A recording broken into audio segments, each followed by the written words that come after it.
America, you're worth fighting for. You're one mighty nation under Almighty God. Your promise that I can stand or kneel on your soil to give thanks and praise to the Almighty who blessed us with it is worth fighting for. The country that none of us chose to be born in, yet more of us more than any place else choose to stay in until the day we die in, is worth fighting for. A country that was once as low as its foundation built by slave labor now towers over all nations, for she has set them free. She's worth fighting for. This country that has given far more to the world than she has taken, for she has given more of her money and more of her blood than any other nation, is worth fighting for. America is accused of being a bully because she pulls true bullies off the backs of the truly oppressed, is worth fighting for. Though I receive sharp and hateful criticism for supporting our military, no word makes me flinch when I consider the sharp and hateful discharged bullets and shrapnel our military faces to protect us, and they're worth fighting for. This country that allows women to share the twinkle in their eye and the sparkle in their smile with us instead of being forced to hide it is worth fighting for. Citizens of many other countries live in fear of expressing hatred for their country. Yet here in America, often now we live in fear of expressing love for our country. Hatriots will quickly and belligerently criticize the patriots. And the fact that the hatriots are so tolerated in this country is a testament of our nation's incomparable patience for those who don't know any better. And that makes America worth fighting for. Though real tyranny exists in other countries, where a person is beaten to death or beheaded for believing in Jesus Christ, this country is worth fighting for, because the closest thing to tyranny the hatriots can accuse us of is the effective Patriot Act, or the possibility that a woman can lose her right to kill her unborn child. If that's what you call tyranny, then you might want to get on your knees and start thanking God and recognize that this truly is a country worth fighting for. We are made up of the beautiful people of the world, but you can't look at everybody here and call them Asian, Nubian, or European. But you can look at anybody here and call them an American. May God continue to bless you and bless the United States of America. And remember, it's not because we're better than anybody else, it's because we are everybody else. Righto! Barack Obama, congratulations to you, sir, and congratulations to all your supporters. I truly hope that this event was everything that you wanted it to be, and then some. Now to my peeps on the right wing, we need to talk.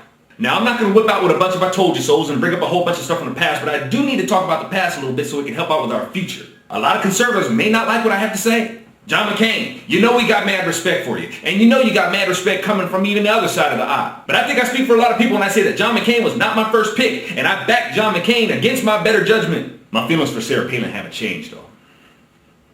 How is it that as conservatives, we demanded a conservative and we ended up with John McCain? Now I'm not saying this stuff to beat up on John McCain. This is a beat down for anybody in the future who wants to come forward trying to talk some maverick reach across the aisle kind of stuff. We want a conservative. To my conservatives, how did this happen? When we had cats like Duncan Hunter, Alan Keyes, Fred Thompson. And I can already hear people from the sub-parties talking about, well, what about Chuck Baldwin and what about Bob Barr? Y'all, I am not interested in third parties. We got two parties. That's all the division this country needs. You got all these people who whine and complain about how divided the country is, yet they're always trying to make these different sub-parties.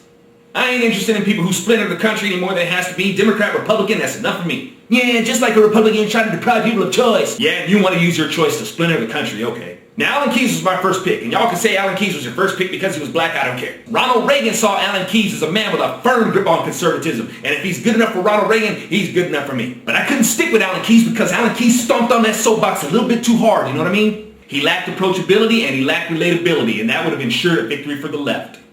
And Alan Keyes has some real uptight supporters. They keep them butt cheeks clenched real tight. It's like they got the devil trapped in their butt, and they're like, no, you can never escape.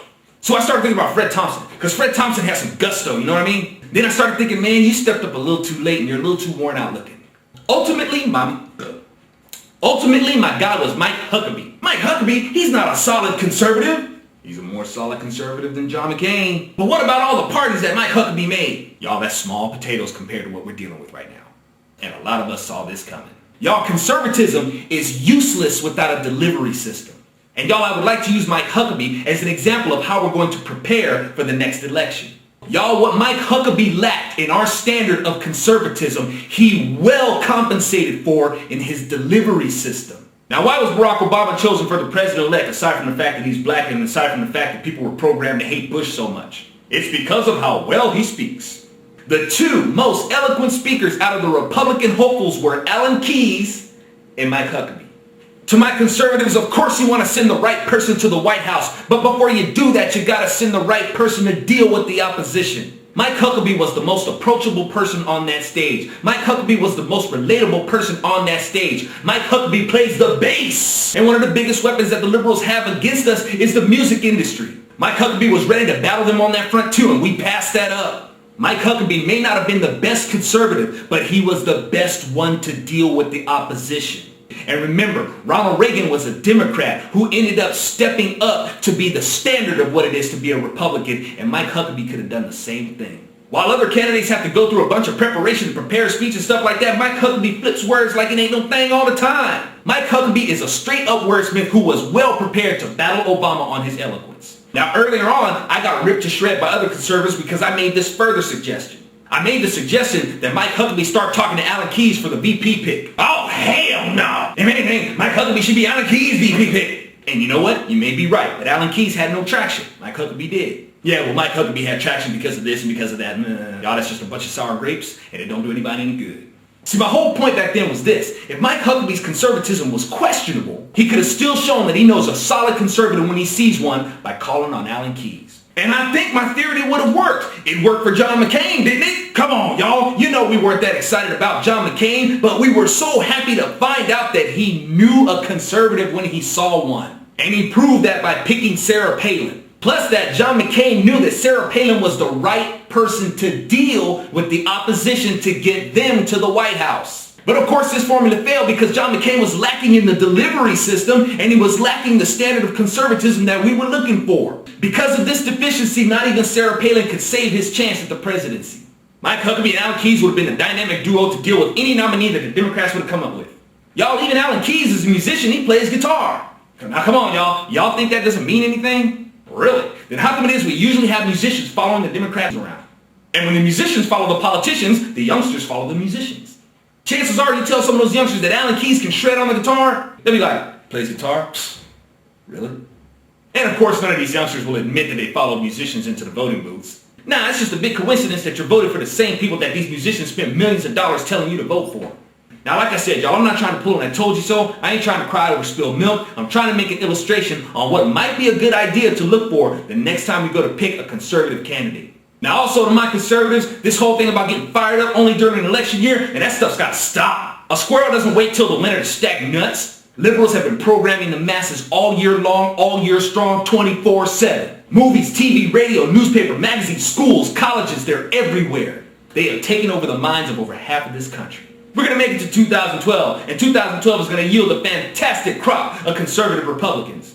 I'm sure we can look forward to Sarah Palin being back up in there. I'm sure we can look forward to Michael Steele. I'm sure we can look forward to Bobby Jindal. Mike Huckabee might jump back up in there. Alan Keyes might be working on his nice guy approach a little bit. And we might have a few other goodies up in there. In short, y'all, in 2012, I don't think we're going to have to settle on anything. Between now and 2012, y'all, we will tell people what it is to be a conservative Republican. We don't have to get down like the liberal Democrats whose strategy is to keep people prejudiced against us. So conservatives, we got a lot of work to do. Ain't gonna be no more half-stepping. We're okay with a conservative reach across the aisle, but we're more interested in a conservative who has the gravity to attract the other side of the aisle to us. Also, to any future candidates, we don't want to hear any more about this Maverick stuff. We want to know that you down with us so we can get lifted. If Republicans get out of line, you check them, that's fine. But to turn around and try to be a darling for the other side in the process, we've already seen it, that's a fatal mistake. But the other side that you try to be a darling for are the very ones who will tear you apart. In the meantime, to Barack Obama and all your supporters, congratulations, enjoy your victory.